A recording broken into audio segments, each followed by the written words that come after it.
Welcome back to Canuck Aviation, here now is for BC, Canada. Today I'm playing Axis and Allies 1941. Everything's all set up right here, and round 1 coming up. End of round 1, the Russians bought 2 infantry in the Caucasus. They invaded Manchuria with 3 infantry and 1 fighter, lost 2 infantry the first round and pulled out of there. They invaded West Russia with 8 or so infantry, took that out with losing about 4 infantry, and they moved everyone else to the Caucasus to try and hold that out of German hands, which didn't work very well. They also moved their sub to C-Zone 3. The Germans bought 4 infantry on Germany, and they invaded the Caucasus, took that over with 3 tanks remaining at the time, and they took over the Middle East, and they attacked C-Zone 14, took that out. They lost a destroyer. They also attacked C-Zone 11, took out the destroyer there with no hits against them, and attacked C-Zone 8, and lost a sub and killed a destroyer, battleship, and a submarine. And for the British, they bought an infantry in India, and 1 destroyer off the coast of Australia. They tried attacking the destroyer and submarine in C-Zone 31, which failed unfortunately for them. They attacked North Africa, took that out with the tank remaining. They tried attacking the submarine in C-Zone 14 with the destroyer and lost in the first round. So now they've got a transport with a tank in the middle of the ocean, just waiting to be shot down. That's all for the British. The Japanese saved all their money. They took out the battleship with 2 fighters and lost none of them. They also attacked India, took that over with an infantry and a fighter remaining. And that's about it for them. The United States bought an aircraft carrier off western United States and just holding up there. They did invade Caucasus with 3 infantry against 3 tanks. Took out 3 of them, only lost 2 infantry. Craziest battle I've ever seen. And that's it for this round. Round 2 coming up. It's looking fairly good for the Axis. End of round 2. The Russians bought 2 infantry in the Caucasus and moved 3 infantry from West Russia to Caucasus and a fighter there. They moved 1 infantry from Siberia to right there, and they moved their submarine from C-Zone 3 to 5. For the Germans, they bought 2 tanks in Germany. They took over West Russia with no hits against them. They took out 1 infantry. They took over Karelia, which was open. And they also sunk the United Kingdom's transport with a tank, with a submarine, and then moved the other sub there. And they moved transport from C-Zone 17 to 16. For the United Kingdom, they bought 3 infantry on the United Kingdom. They attacked Anglo-Egyptian Sudan with an infantry and a tank, killed the 2 infantry there, still have a tank remaining, and moved a transport from C-Zone 36 to the United States. Japan bought 1 tank in India, and that's all. They invaded Australia with a tank, an infantry, and 2 fighters.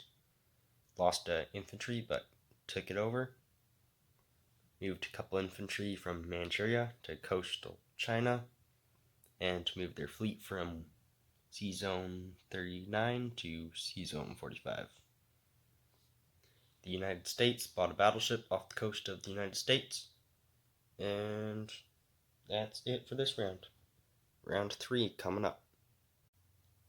End of round 3, the Russians bought 3 infantry on Russia and moved a few infantry there, and put 1 in Caucasus, and moved their submarine to C-Zone 7. The Germans bought a couple more tanks, moved everyone to West Russia, going for an invasion of Russia possibly next turn. They attacked Anglo-Egyptian Stan with 2 infantry against 1 tank, killed the tank but lost both their infantry. The United Kingdom bought an infantry and a transport. That's all for them. The Japanese bought a battleship off the coast of Japan and a tank in India, or in infantry rather. Took over Szechuan and northwestern China. Took over the East Indies right there and moved their fleet from Australia to Sea Zone 31. And for the United States, they bought 1 fighter and 1 destroyer.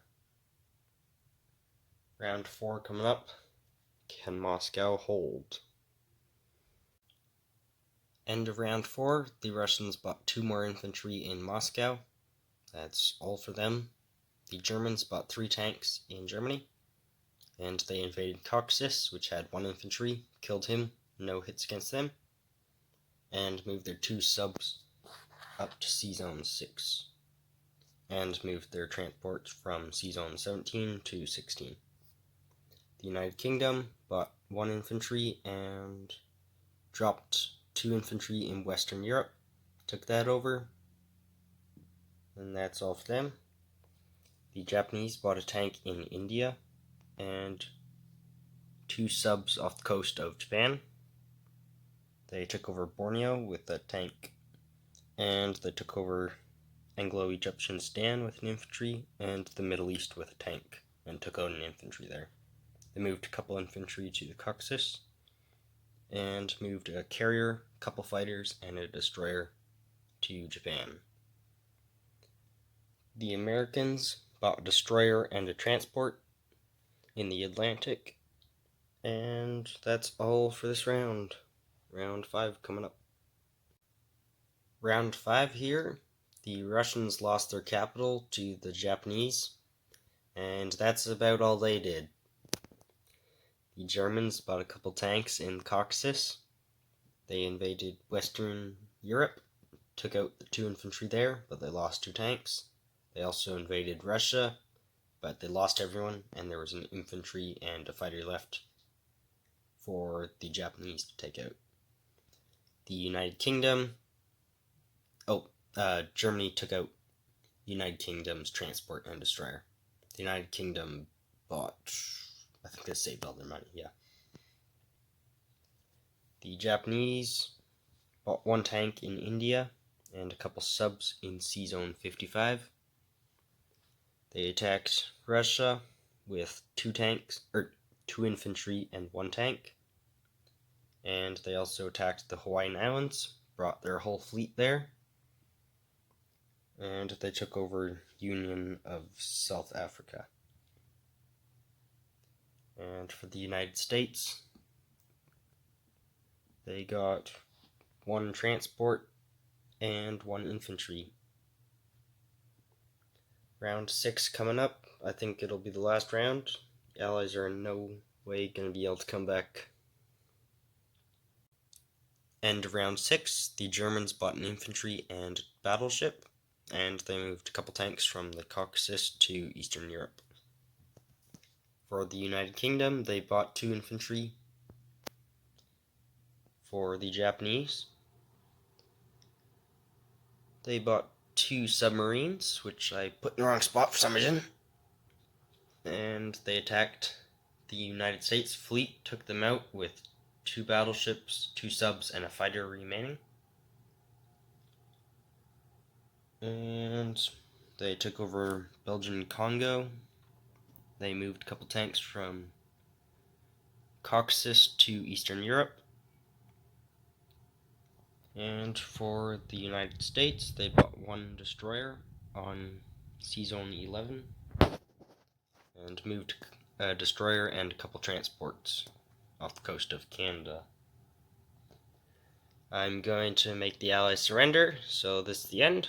Thanks for watching. Oh yeah, and I joined game of Axis and Allies 1940 Global Edition. I'm playing online, essentially, and I'll get Go Turn about once every week and a half, so wondering if I should post videos as soon as I get them, or wait a couple months or a month till this game's over. Leave it down in the comments. Thanks.